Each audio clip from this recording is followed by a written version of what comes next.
What if I told you that the very struggles in your marriage have little to do with your partner, and almost everything to do with the hidden parts of yourself you've never faced?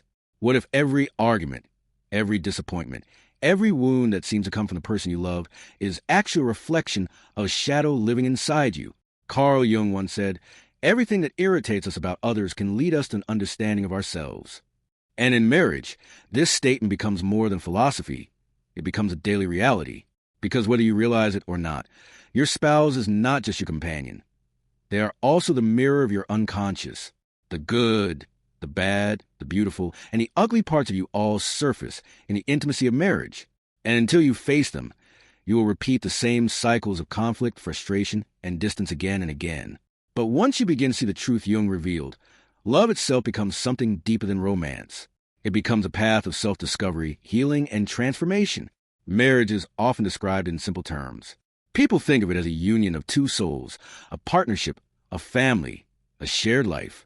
But on the deepest psychological level, it is far more than that. Marriage is an alchemical container, a place where unconscious forces are projected, mirrored, and brought to light. It is where the ego collides with the shadow, where fantasies meet reality, and where two people are forced to face not just each other, but themselves. Carl Jung, one of the greatest depth psychologists in history, believed that the unconscious always finds a way to surface. We may think we've buried our fears, our wounds, our insecurities, and our hidden desires, but they don't stay buried. And in marriage, they come alive. The reason is simple. In marriage, there is no escape. With strangers, you can wear a mask. With colleagues, you can act a part. With friends, you can choose what to reveal and what to hide. But with your spouse, sooner or later, the mask slips. They see the raw, unfiltered version of you, and you see theirs. This is why marriage is often so intense, so painful, yet so profoundly transformative. It is not only about companionship or raising a family. On a deeper level, marriage is a psychological crucible, a sacred space where you are confronted with your shadow, those hidden parts of yourself that you deny, repress, or cannot bear to face. And until you make the unconscious conscious, as Jung warned, it will direct your life, and you will call it fate. But in marriage, you will call it your partner's fault. Think of the fights that seem to repeat themselves endlessly. One spouse accuses the other being too controlling, too critical, too distant. But what if those accusations are not really about the partner? What if they are projections of the accuser's own shadow? A man who cannot admit his own fear weakness may attack his wife for being too domineering. A woman who cannot own her need for independence may resent her husband for being emotionally unavailable. In truth, the partner becomes a screen onto which the unconscious is projected. You don't see them as they are. You see them as the mirror of your hidden self. This is why so many marriages move from passion to conflict. In the beginning, when two people fall in love, they are enchanted not by the reality of the other person, but by their projection of the anima or animus, the inner feminine or masculine image that lives in the unconscious. The man sees his anima in the woman. The woman sees her animus in the man. They feel like they've found the one. But as time passes, the projection fades and reality intrudes. Suddenly, the partner is no longer the perfect fantasy. They are human, flawed, and complicated. And with that disillusionment comes resentment, frustration, and sometimes despair. But here's the truth Jung wanted us to see. This collapse of projection is not the end of love. It is the beginning of real love. Because only when the fantasy dies can you begin to see your partner as they truly are, and only when you stop projecting your shadow onto them can you begin to see your own unconscious clearly. Marriage, then, becomes not a prison of suffering, but a mirror of the soul, a chance to confront the shadow and to grow. The shadow in marriage shows up in countless ways. Sometimes it's an irritation you feel over small things, the way your partner eats, the way they leave clothes on the floor, the way they forget to say thank you. It seems trivial, but what if it isn't about them at all? What if the irritation is really about your own unacknowledged rigidity, your own need for control, or your own fear of being invisible? At other times, the shadow shows up in bigger conflicts: jealousy, betrayal, distance. You accuse your partner of being unfaithful, but maybe it is your own hidden desires, your own restless fantasies that you cannot accept. You accuse them of being selfish, but perhaps it is your own unacknowledged selfishness that you projected outward. This is the painful truth. In marriage, your partner is both your greatest love and your greatest mirror. They reflect back not just the qualities you admire, but the parts of yourself you would rather bury. And the more intimate the marriage, the harder it becomes to run away from this reflection. Many people try to escape it. They leave one partner, convinced the next one will be different, only to discover the same conflicts, the same wounds, the same disappointments repeating again and again. Different face, same story. Why? Because until you face your own shadow, you will continue to attract the same patterns. It is not your partner who is the problem. It is the part of yourself you refuse to acknowledge. Jung said that falling in love is like falling into a projection. You see the other person not as they truly are, but as an image of your unconscious. That's why in the beginning, love feels intoxicating. It's like a spell. But as the relationship deepens, that spell breaks. The projection collapses. And now you're faced with a choice. Do you run away and chase another projection? Or do you stay and confront the truth, both about your partner and about yourself? Real marriage begins when projection ends. That's when the work begins. The work of individuation, of integrating the shadow, of growing into wholeness. Your spouse becomes not just a companion, but a catalyst for transformation. The conflicts that once felt unbearable become opportunities for growth. The irritation becomes insight. The wounds become doorways into healing. But to reach this stage requires courage. It requires the humility to look in the mirror and say, this anger, this resentment, this judgment I feel toward my partner, what does it reveal about me? What part of myself am I projecting onto them? What shadow is asking to be faced? This shift in perspective changes everything. Instead of blaming your partner endlessly, you begin to see the relationship as a living process of self-discovery. Instead of running from conflict, you ask what the conflict is trying to teach you. Instead of collapsing into resentment, you begin to cultivate awareness. Marriage then becomes what Jung called a path to individuation, the process of becoming whole. Because wholeness does not come from escaping your shadow. It comes from facing it, owning it, and integrating it into your conscious life. And marriage, more than any other human relationship, forces you to do this work. When Jung wrote about the shadow, he was not just speaking abstractly. He understood that the unconscious is not just an idea, but a living reality. It has energy, power, and force. And when it is repressed, it doesn't disappear. It leaks into your relationships. That's why so many marriages are filled with hidden resentments, passive-aggressive comments, cold silences, and explosive fights. These are not just personality clashes. They are eruptions of the unconscious shadow.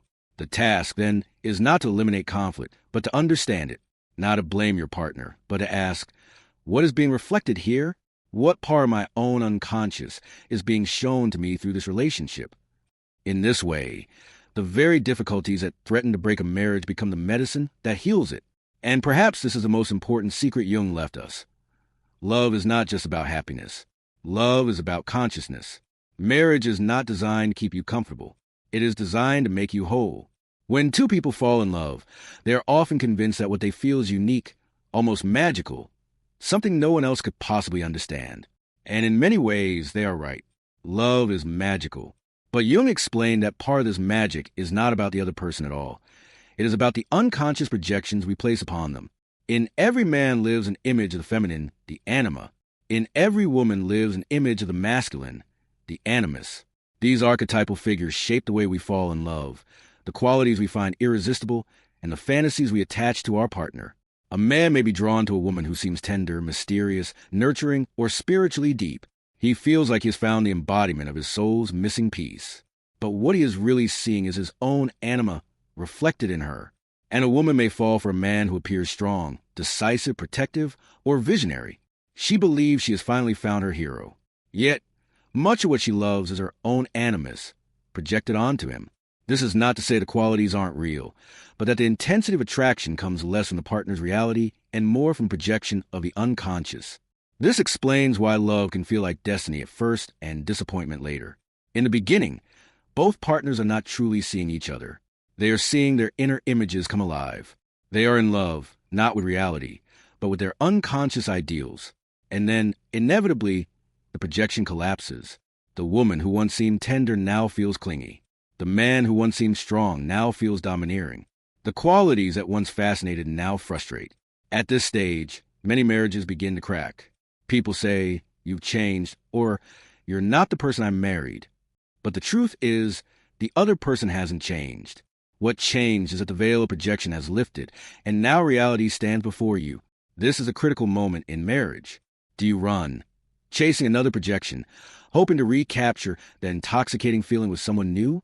Or do you stay, confront the collapse of fantasy, and begin to build a real relationship based on truth rather than illusion? Jung believed that only when projection ends can true intimacy begin, because only then are you no longer relating to an image, but to a human being. And this is where the shadow enters again, because once the projection fades, what comes forward are all the qualities you have not integrated in yourself. You may accuse your husband of being controlling, when in truth it is your own fear of weakness that makes you hypersensitive to control. You may accuse your wife of being needy, when it is your own inability to be vulnerable that makes her needs feel unbearable. The partner becomes a mirror, not your fantasy, but of your shadow. Consider how many couples repeat the same argument again and again. They fight about money, chores, intimacy, or parenting. On the surface, the fights seem practical, but beneath the surface lies projection. One feels unappreciated because they project their own lack of self-worth onto the other. One feels suffocated because they project their own fear of dependence onto their partner. The same themes emerge because the unconscious seeks recognition, and until it is recognized, it will create endless cycles of conflict. What does this mean for marriage? It means that every argument has two levels, the surface level content and the deeper level of shadow. At the surface, you may be fighting about who forgot to take out the trash. But at the deeper level, you are fighting about recognition, about respect, about your hidden fears of invisibility or inadequacy. At the surface, you may be arguing about schedules and responsibilities. But at the deeper level, the shadow is saying, I do not feel seen. I do not feel valued. I do not feel safe. If you only address the surface level, the conflict will return. But if you dare to look deeper, if you dare to ask what your partner's irritation reflects within you, then marriage becomes not just a battlefield, but a classroom for the soul. Jung also spoke of the process of individuation, the lifelong task of becoming whole. And marriage, in his view, was one of the greatest catalysts for this process. Because in marriage, the shadow is constantly being revealed, the projections are constantly breaking, and the opportunity to integrate the unconscious is constantly present. But most couples do not see it this way. They see marriage as a source of frustration. They believe if their partner would only change, everything would be fine. But the deeper truth is that marriage does not exist to make you comfortable. It exists to make you conscious. It forces you to face yourself in ways nothing else can. Think about the intimacy of daily life. When you live with someone, there is no escape from their habits, their moods, their vulnerabilities. But there is also no escape from yourself, the way you react to them, the things that trigger you, the irritations that rise up. All of these are windows into your unconscious. If you can use them as opportunities for reflection rather than weapons of blame, marriage becomes a mirror that shows you who you are and who you have the potential to become. Projection is powerful not only because it blinds you, but because it keeps you trapped in illusion. When you project your shadow onto your partner, you are convinced the problem is theirs. They are selfish. They are distant. They are uncaring. But when you withdraw the projection, you begin to see that much of what you accuse them of is alive within you. This is humbling. It requires courage, but it is also liberating, because once you see your shadow, you can begin to integrate it. And once you integrate it, you stop demanding that your partner carry it for you. For example, a man who always blames his wife for being overly emotional may, in truth, be terrified of his own feelings. By blaming her, he avoids facing his own vulnerability. But if he withdraws that projection, he may realize that her emotions are not the problem. His own inability to sit with his feelings is. A woman who constantly complains that her husband is too detached may, in truth, fear her own independence. By accusing him, she avoids facing her own shadow. But if she withdraws that projection, she may discover that his attachment is not only his. It reflects her own unacknowledged need to be whole within herself. These realizations are painful, but they're the foundation of growth. Because once you stop projecting, you begin to take responsibility for your own unconscious. And once you take responsibility, the relationship can transform. No longer is your partner the enemy. They are the mirror. No longer is marriage a trap. It is a path to wholeness. Of course, none of this is easy. The ego resists. The ego wants to blame, to accuse, to protect itself. It is far easier to say, you're the problem, than to say, this reveals something in me I must face. But Jung's psychology insists that true growth comes only when we are willing to confront the shadow. And marriage gives us no choice. It confronts us daily. It presses against our defenses. It brings us face to face with ourselves. Many people misunderstand love. They think love means endless harmony, constant happiness, perfect understanding. But real love, Jung would say, is much deeper. Real love is not the absence of conflict. It is the willingness to stay in conflict long enough to see what it reveals. It is the courage to look into the mirror of your partner and not turn away. It is the humility to admit that the qualities you hate in them may also be alive in you. When couples understand this, something profound happens. Instead of fighting to change each other, they begin to use conflict as a doorway. Instead of resenting each other's flaws, they begin to ask, what does this reflect in me? What am I being asked to integrate? And in this way, marriage becomes not just a relationship, but a spiritual practice, a path of individuation. In the end, Jung's secret about love is simple but revolutionary. Your marriage reflects your shadow. The partner you chose was not random. They were drawn to you and you to them because unconsciously you sensed they would mirror back the parts of yourself you most needed to face. That is why marriage feels so challenging. That is why it triggers you so deeply. Because it is not only about love, it is about awakening. But here lies the turning point. For Carl Jung, the confrontation with the shadow was not a punishment. It was an initiation. A marriage is never just about companionship. It is a secret fire in which two people are refined. When the unspoken wounds arise, his fear of rejection, her fear of abandonment, his need for control, her hunger for validation, what truly comes forward is a chance to individuate. Individuation means to become whole, to reclaim the lost fragments of your psyche. And marriage, unlike any other bond, is the mirror that forces these fragments into your awareness. Think of the silent arguments, the eye rolls, the moments of withdrawal where one partner shuts down and the other pursues harder. These are not meaningless fights. They are archetypal dances, repeating ancient patterns that exist far beyond the personal story. Jung believed that behind every quarrel stands something universal. The eternal masculine and the eternal feminine, the animus and anima clashing and longing to be reconciled. Your husband is not just a man. He is a living embodiment of your inner animus, your inner masculine, which might be controlling, demanding, or protective. Your wife is not just a woman. She is a projection of your anima, your inner feminine, emotional, intuitive, at times chaotic. Every time a husband calls his wife too emotional, what he is really rejecting is his own disowned emotional life, buried deep within him, waiting for acknowledgement.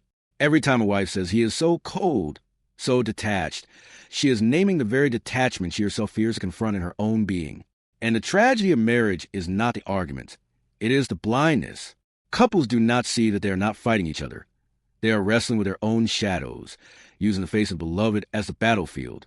Yet, within this battlefield lies the seed of transcendence. If one dares to pause, to see clearly, to say, this anger is not just about you. It is my shadow roaring. This silence is not just about me. It is my fear echoing. In that moment, the veil lifts, and instead of two enemies locked in combat, you glimpse two souls engaged in a sacred ritual. But how many dare to hold that mirror?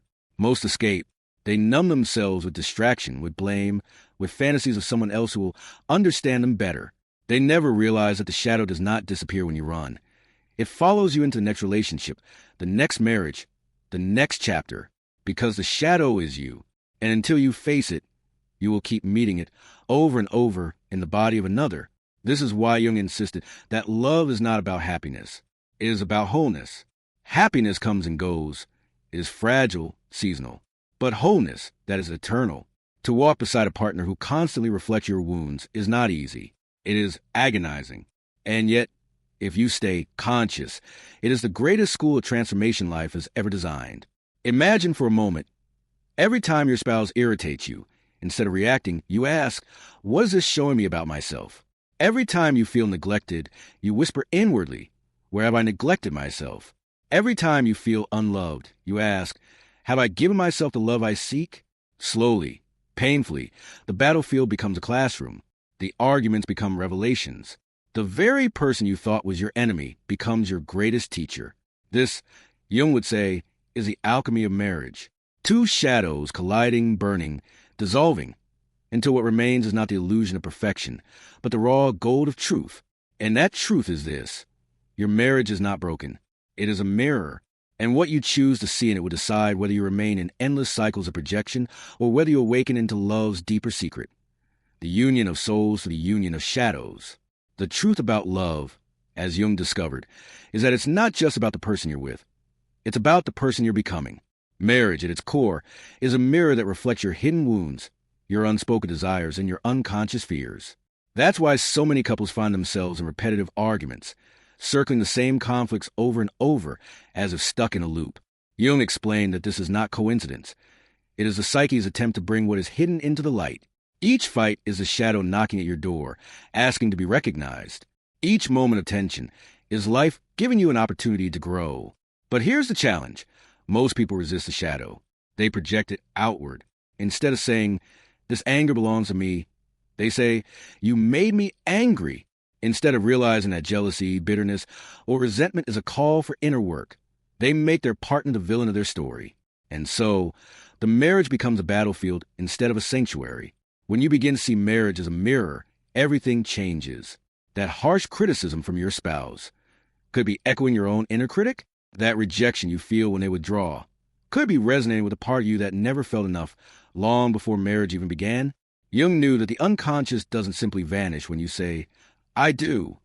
It walks with you into your vows, it shares your bed, and it speaks through every silence, every gesture, every unmet need. And until you have the courage to face it, your marriage will keep reflecting it back to you like a haunting shadow. This is why couples who dare to face the shadow together often transform their love into something extraordinary.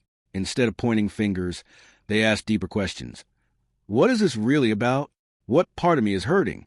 What part of you is seeking healing through this conflict? These questions strip away the illusion that love is only about comfort and reveal that true love is about awakening. Jung himself wrote that relationships are often the crucible of individuation, the process by which we become whole. Through love, through struggle, through forgiveness, the unconscious rises into consciousness, and the shadow dissolves into light. Imagine for a moment that every difficulty in your marriage is not punishment, but guidance. That the silence after a fight is not abandonment, but an invitation to listen inwardly. That your partner's flaws are not burdens, but sacred signals pointing you toward your own inner work. When seen this way, marriage is no longer a trap. It is the most intimate classroom of the soul. Your partner becomes both mirror and teacher, and you become both student and healer. The dance of love is not about perfection. It is about reflection. And the one who learns to read those reflections with courage will discover love that outlasts pain, a love that transcends ego, a love that feels like truth. The quietness of a marriage often tells more than words ever could. In those silent dinners, in the way one partner avoids eye contact, or the way another sighs under their breath, entire chapters of shadow are being written and revealed. What Carl Jung understood deeply is that the unconscious always seeks expression. If it is not given room to speak through dialogue, art, or inner reflection, it will speak through conflict, disappointment, and recurring emotional pain. In marriage, the shadow finds one of its most fertile grounds for projection because there, the stakes are highest. Your partner becomes a mirror, a vessel, a stage upon which the disowned parts of your psyche begin to perform. You may notice patterns, jealousy that seems irrational, criticism that never ends, or even attraction to others that you cannot explain. These are not random flaws in character. They are whispers from the shadow, signals that something inside you has been pushed too far into the dark. When you rage at your partner's stubbornness, it may be your own rigidity that you refuse to see. When you resent their neediness, perhaps it is your own hidden longing for care that frightens you. The marriage reflects itself, but it does so in ways that often feel unbearable. That is why couples repeat cycles, why the same arguments return again and again like echoes that refuse to fade. The unconscious is determined to be recognized, and it will not stop until it is. Jung once wrote that people do anything, no matter how absurd, to avoid facing their own souls. In marriage, this avoidance can stretch across decades. Partners build routines, distractions, entire lives around keeping the shadow at bay. They may immerse themselves in work, in social roles, even in raising children, while beneath the surface their relationship erodes because the unspoken shadow remains unintegrated. This is why so many couples wake up after years together and feel like strangers. They have built walls not only between each other, but between themselves and their own deepest truths. But the shadow is not merely an enemy. It carries within it the seeds of growth, creativity, passion, and intimacy. When embraced, it transforms marriage from a battlefield into a crucible. The conflicts stop being signs of failure, and instead become invitations to expand consciousness. That harsh word, that painful argument, these moments, when faced honestly, can lead to breakthroughs. The shadow does not ask for perfection. It asks for presence. When you begin to ask, What part of myself am I refusing to see here? You open a door that few dare to enter, and in that doorway, real love begins to grow. Marriage becomes richer not when problems vanish, but when both partners understand that the other is not their enemy, but their mirror. In the projection of anger, you discover the fragments of yourself you have yet to hold. In the moments of tenderness, you glimpse the possibility of who you might become together. Jung's vision of individuation, of becoming whole, was never meant to be a solitary journey. In marriage, individuation becomes a shared path. Each partner, by facing their own shadows, illuminates the way for the other. Yet, this is the hardest work. It is easier to blame than to self-reflect, easier to leave than to stay present with the discomfort, easier to criticize your partner than to admit your own wounds. But love, in its truest sense, demands courage. It demands a willingness to see yourself not only in your highest ideals, but in your darkest impulses. Your marriage reflects your shadow, yes, but also reflects your potential for wholeness. And only when you embrace both can you create a union that transcends the illusions of romance and touches the depth of the soul. Every disagreement in marriage, every repeated cycle of misunderstanding, carries a deeper psychological meaning than what appears on the surface. You may argue about money, about how one spends time, or about the tone of a remark. But behind these moments lies the presence of the shadow. Carl Jung's idea that all the unclaimed, disowned, and repressed parts of ourselves inevitably show up in those closest to us. And nowhere does this happen more vividly than in marriage. For in marriage, the partner becomes a mirror, not only of who we are at our best, but of what we refuse to face in ourselves. When we recoil from our spouse's behavior, when we feel enraged by their flaws, we are often gazing at something we once pushed away in ourselves. Think of how many couples tell themselves that if only their partner would change, peace would return. If only he were more attentive, if only she were more patient, everything would be fine. But what Jung revealed is that what irritates us most deeply in another usually points toward our own inner wounds. The partner becomes a stage on which the unconscious projects itself. When the husband complains that his wife is controlling, often hidden within himself is a fear of weakness, a fear of being dominated. When the wife insists her husband is cold or detached, she may be confronting her own disowned fear of dependence, a buried longing for closeness she does not know how to admit. Marriage becomes a classroom in which the psyche forces both partners to confront what they do not want to see. And so the shadow enters daily life. It enters when a careless remark sparks an argument, when silence becomes punishment, when old wounds are awakened by seemingly small events. It is not random. It is the psyche's way of demanding attention, of demanding growth. This is why Jung saw relationships not only as unions of affection, but as crucibles of transformation. To be married is to agree, even unconsciously, to face the parts of yourself you cannot yet accept. This is why couples so often repeat the same conflicts over years. On the surface, it looks like stubbornness or incompatibility. But deeper down, the unconscious is staging the same drama again and again until awareness finally dawns. You are not just fighting about chores or habits. You are encountering archetypal forces. You are staring at the shadow you have avoided. Until that recognition comes, the marriage becomes a cycle of projection and reaction, where each insists the problem is the other. But in truth, the problem is within both, waiting to be claimed. This does not mean marriage is doomed to suffering. Quite the opposite. The gift of marriage lies in its relentless honesty. Unlike casual relationships, unlike friendships where one can hide behind masks, marriage strips away the illusions. You cannot forever hide your vulnerabilities, your fears, your shadow from the one who lives beside you daily.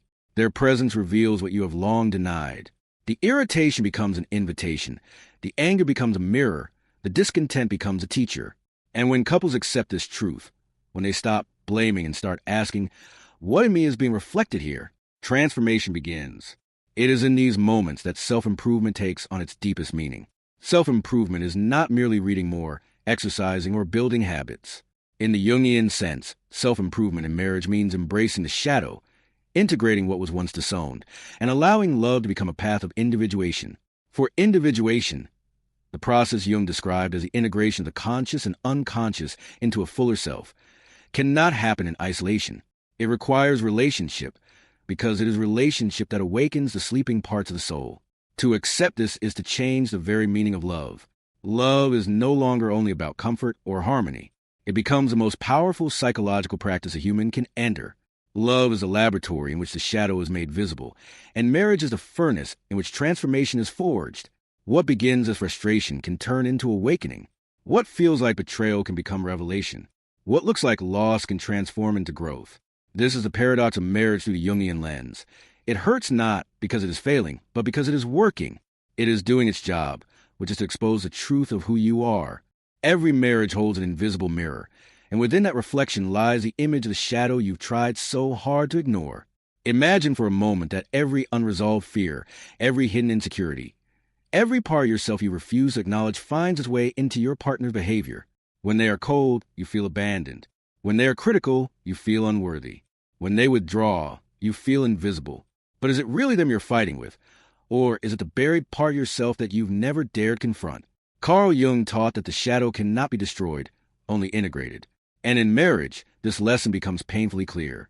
The shadow enters quietly, disguised in small irritations, lingering resentments, and unspoken disappointments.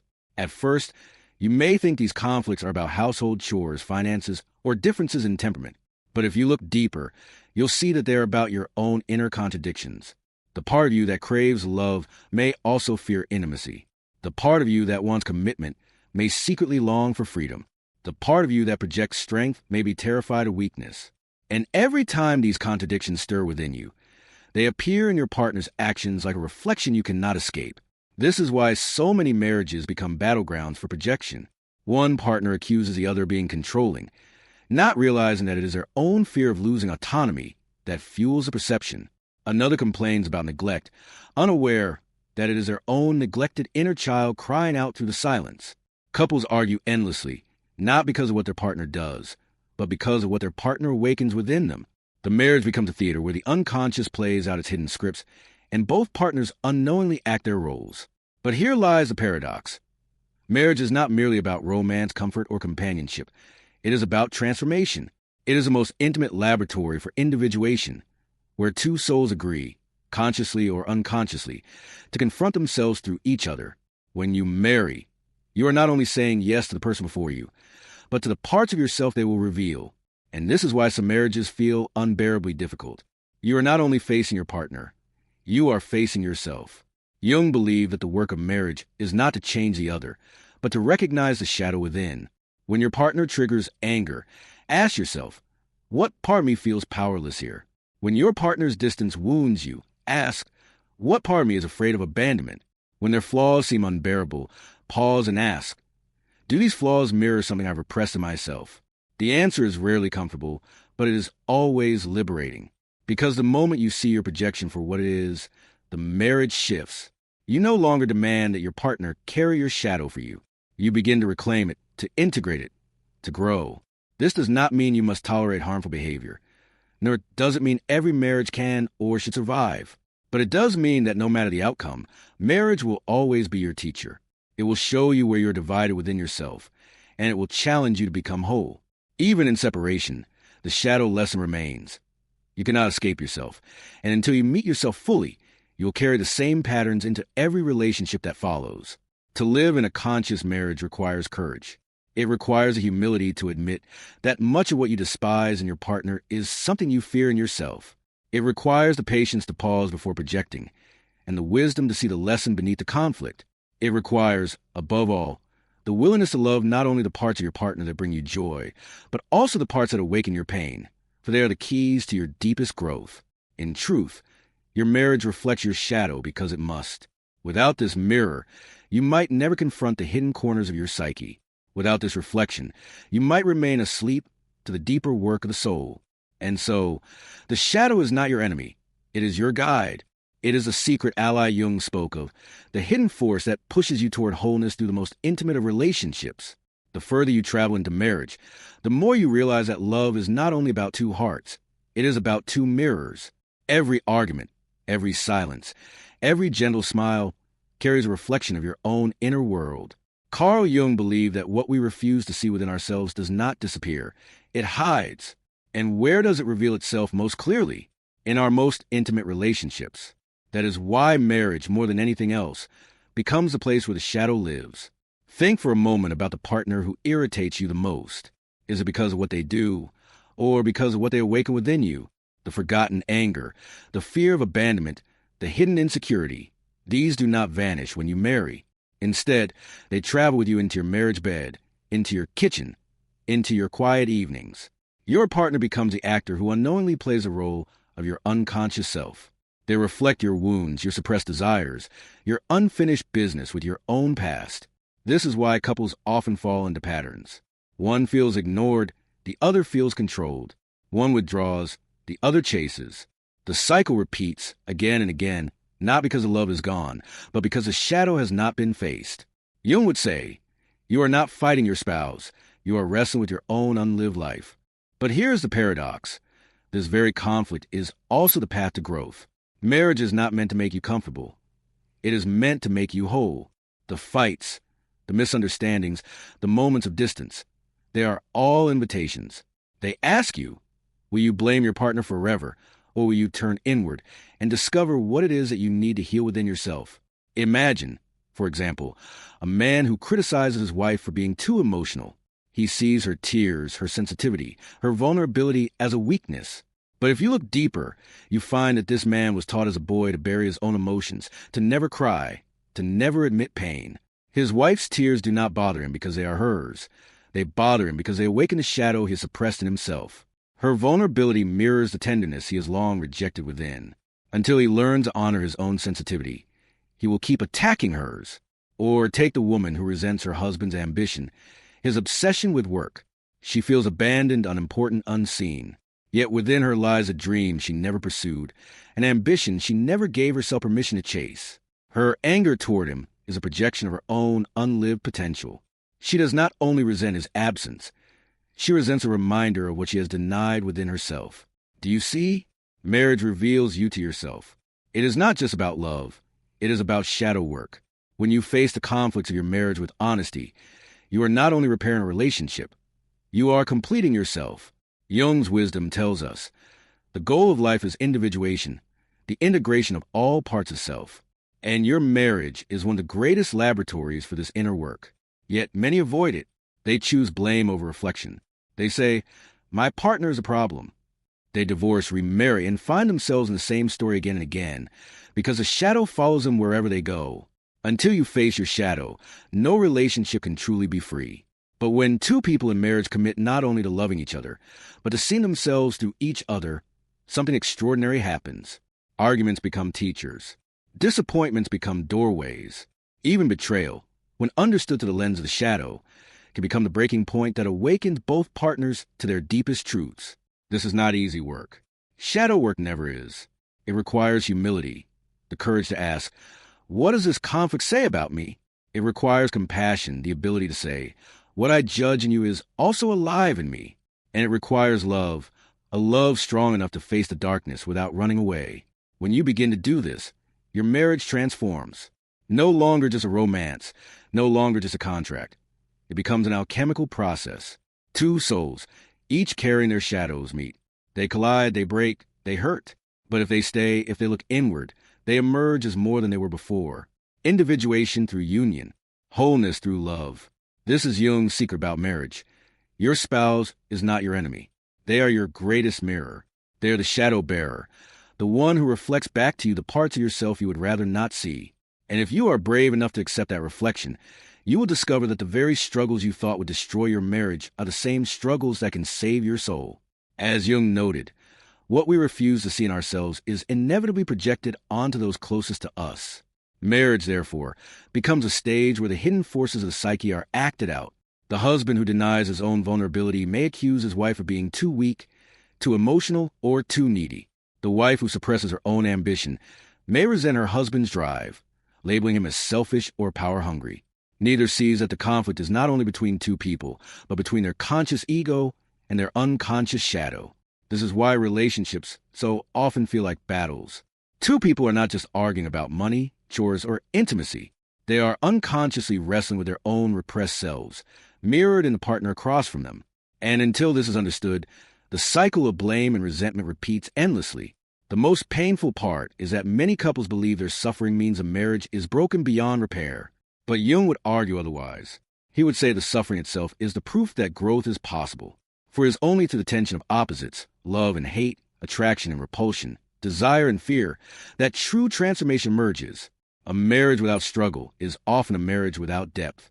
But a marriage that faces a shadow consciously can become a crucible of profound growth. The work begins with awareness. Instead of asking, why is my partner like this? The better question is, why does my partner's behavior trigger me so deeply? For what is triggered in you reveals what is unresolved within you. If jealousy arises, perhaps it is because you have not acknowledged your own fear of abandonment. If anger rises, perhaps it is because you have denied your own desire for freedom. Your partner merely reflects the part of yourself you would rather not see. In this way, marriage becomes the most intimate form of shadow work. Unlike in friendships or casual relationships, you cannot easily escape. You wake up with your reflection every morning. You go to sleep with it every night. And as Jung said, until you make the unconscious conscious, it will direct your life and you will call it fate. What many call fate in marriage, whether it is constant fighting, emotional distance, or the painful repetition of patterns, is often a shadow demanding recognition. To ignore it is to remain trapped in cycles of projection. To confront it is to begin the process of individuation, the lifelong path of becoming whole. But individuation does not mean dissolving the marriage or discarding the partner. On the contrary, it means embracing the partner as a sacred mirror, one that reveals not just their flaws, but your own. It means seeing your partner not as the enemy, but as a key to your deeper awakening. The paradox is that the very qualities you most resent in your spouse are often the very qualities you need to reclaim in yourself. The control you despise may mirror the discipline you have lost. The emotionality you reject may mirror the tenderness you suppress. The ambition you criticize may mirror the dreams you abandoned. Marriage, then, is not just a union of two bodies or two lives. It is a union of two shadows, calling both individuals to a greater wholeness. And when this is understood, even the most painful conflict can be transformed into an opportunity for self-discovery. What once felt like betrayal can become a lesson in trust. What once felt like suffocation can become a lesson in freedom. What once felt like rejection can become a lesson in self-love. This is Jung's secret about love. That it is not merely about romance, attraction, or compatibility. It is about shadow meeting shadow, unconscious meeting unconscious, and two souls being given a chance to grow not in spite of each other, but through each other. Marriage is not a static state. It is an ongoing dialogue between two unconscious worlds. Each conflict is like a mirror held up to the soul. When arguments seem repetitive, when the same themes arise again and again, it is not because the marriage is broken beyond repair. It is because the shadow is persistent. It wants to be seen, acknowledged, and integrated. Jung once remarked that marriage is a psychological relationship, and that truth echoes in every household. Beneath the surface of who leaves the dishes unwashed or who forgets to call back lies something deeper. The shadow is demanding your attention. The beauty of this secret lies in its paradox. What feels like chaos may be the very thing leading you toward wholeness. That partner you sometimes cannot stand is the one whose presence stirs dormant pieces of your psyche into life. They do not just irritate you, they awaken you. The same marriage that wounds is also the marriage that heals if you have the courage to see its lessons. Every projection is an invitation to self-awareness. Every shadow conflict is a doorway to individuation. And so, when love feels heavy, when it feels unbearable, pause. Ask yourself, what part of me is being shown to me right now? In that question lies transformation. Because the truth is, your marriage is not meant to make you happy all the time. It is meant to make you whole. And wholeness is a journey of light and shadow dancing together. This is the secret Carl Jung left us about love. That marriage reflects not only who we are, but who we have yet to become. If you can embrace the shadow, if you can hold both the darkness and the light, you will find that your relationship does not just survive. It deepens, it expands. It becomes a fire in which your truest self is forged. So now you know the struggles in your marriage are not random. They are revelations. They are mirrors of your shadow, and in them lies the possibility of growth, healing, and true intimacy. If you found this message meaningful, don't keep it to yourself. Share it with someone who needs to hear it. Someone who might be searching for answers within the struggles of their own relationship. And if you're ready for more deep insights into love, psychology, and the hidden truths of human connection, make sure to subscribe, hit the notification bell, and stay with us on this journey. Because together, we're not just learning about relationships, we're learning about ourselves. Until next time, remember, your marriage reflects your shadow, and in that reflection lies the secret path to love's deepest truth.